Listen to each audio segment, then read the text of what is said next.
Hi, this is Matt Berry from Conversion Marketing, and I want to share a few thoughts as I reflect back on a great summer I had with my family. My father took me fishing all the time, and I've done the same with my kids, as you can see in some of these photos. But as they've grown older, now age 9, 12, and 13, they've gotten more competitive, and they certainly want to catch more fish.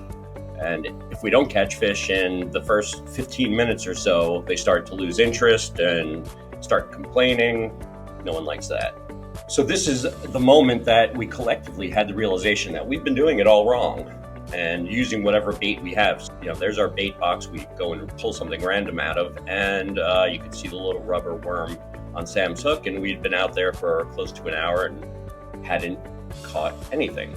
But a gentleman walking by said, "You really want to fish with live bait?" And so I ran into the bait shop, got some live worms, and first hook in the water, and Sam caught this fish.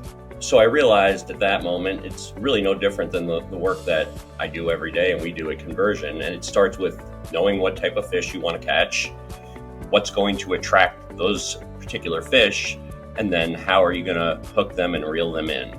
So in really simple terms, it's, what kind of fish do I want to catch?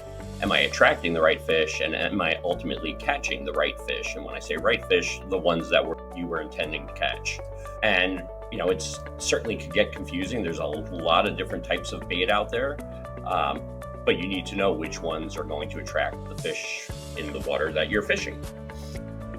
No different than the way we think about generating leads for our clients. Who's the target audience? What's going to get their attention, and how can we close that deal? So in the simple terms, who's the decision maker? Am I attracting those decision makers, and are we closing deals with them?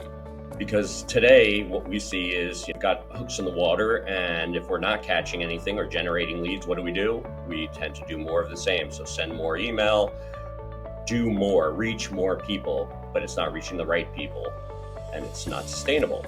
So we go into each project with our clients, building detailed personas and then mapping them in this buyer's journey so we could see at each step along the way, what is the goal, what's the call to action, how do we measure success?